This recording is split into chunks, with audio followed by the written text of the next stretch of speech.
Abri, donc merci de m'accorder cette interview. Je peux te faire une petite présentation rapide?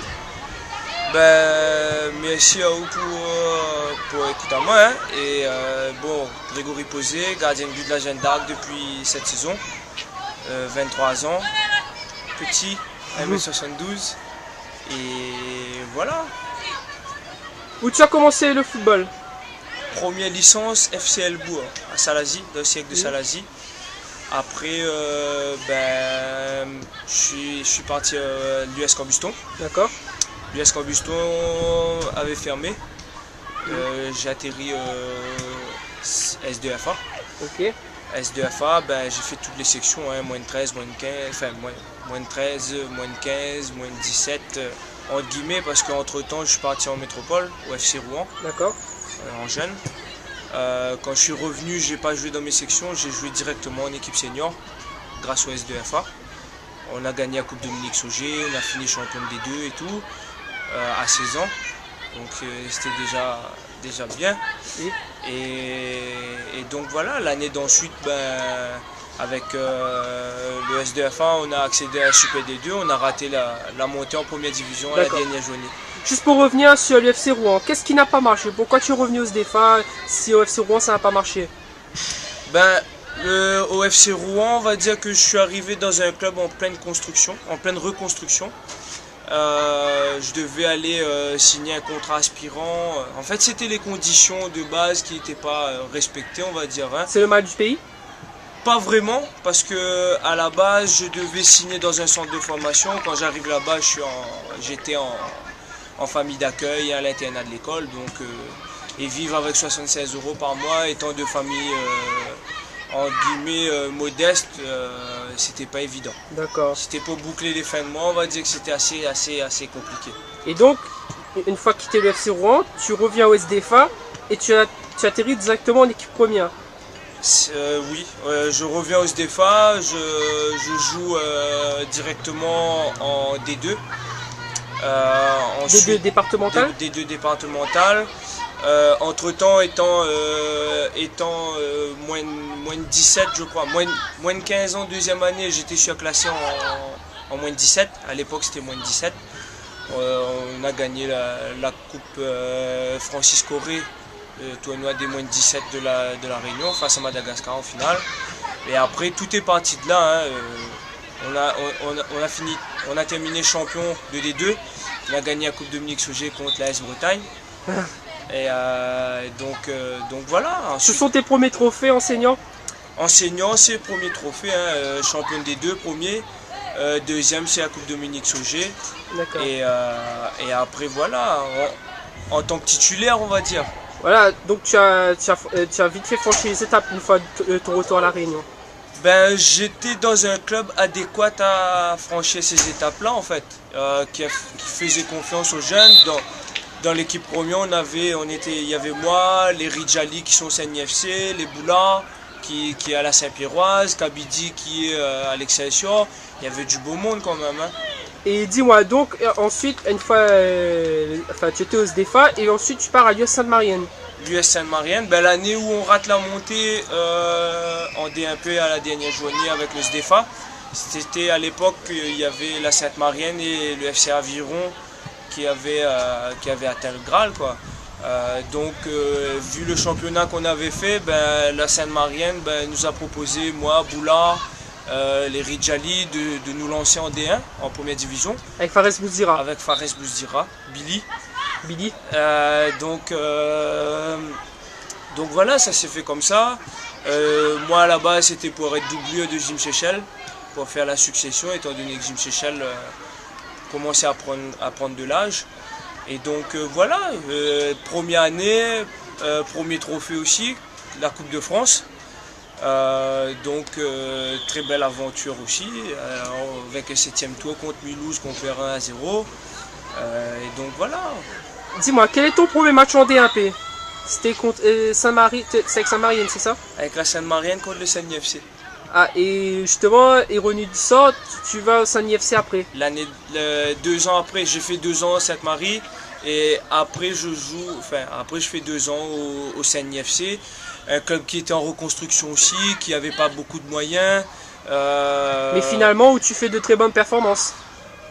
Ben, les performances n'étaient pas suffisantes vu que l'année d'après ils ont recruté Pounoussami, donc ça m'a mis un peu dans l'ombre, on va dire. Et donc voilà, ensuite j'ai fait une parenthèse entre guillemets football pour faciliter ma vie professionnelle. D'accord. Donc comme moi j'habite à Saint-André, j'ai favorisé la Gauloise l'année dernière. Voilà, c'est ça justement ce que j'allais te dire. Donc tu es parti à la Gauloise en 2011. Je suis parti à la Gauloise l'année dernière avec Thierry Robert, mon ancien coach du CNIFC. C'est lui qui t'a fait venir? C'est lui qui a facilité les choses pour que je vienne à la Gauloise, parce que c'est vrai que c'est pas un club où personnellement étant de première division, ça n'a pas été un club qui était dans mes priorités, on va dire. Parce que j'avais quand même des contacts avec le FC Aviron, avec des clubs de D1P et aussi des clubs de renom en Super D2 en fait. Lorsque tu étais à la Gauloise, est-ce que l'objectif était encore la montée? Est-ce que c'était déjà l'objectif? Ben, moi personnellement, avec le recrutement, sachant la patte magique de Thierry Robert, avec l'effectif qu'on avait au début de saison et les premiers matchs, hein, au bout de 5 journées, on est deuxième au classement derrière la Jeanne d'Arc. Personnellement, on croyait à la montée. Mais le souci, c'est que le manque de sérieux des joueurs, de certains joueurs, on était à 4-5 à l'entraînement. Le manque de sérieux des dirigeants qui nous ont pu honorer nos indemnités pendant 6 mois. C'était une saison galère qui, moi personnellement, est devenue un tremplin.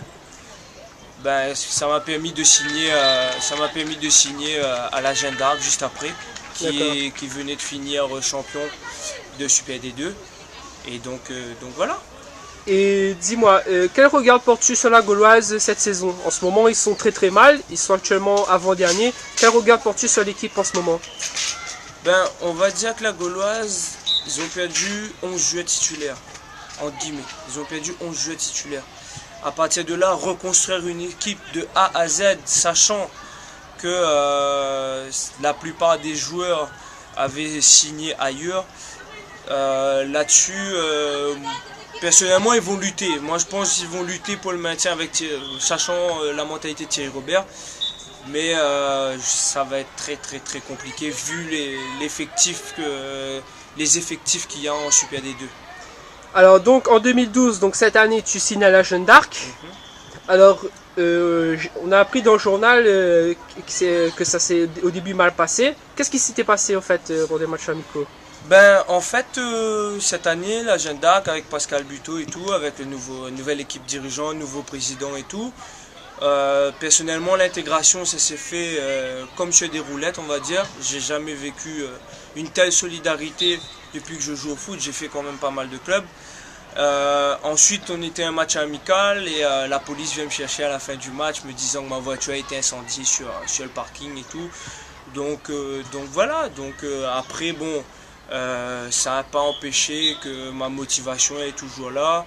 Et puis la confiance du club, la confiance du coach et de tous les collègues, entre guillemets, soient toujours là. En tout cas, moi je peux t'assurer que quand je t'ai vu lors de la première journée, le COP pour toi était fier de toi parce que tu as fait de très bonnes prestations et tu as quand même tenu quelques matchs sans prendre de but.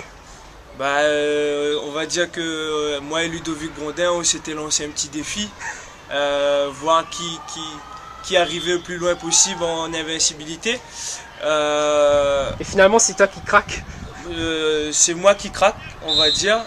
En même temps, on n'a pas le même armada que la Saint-Pierroise. Hein.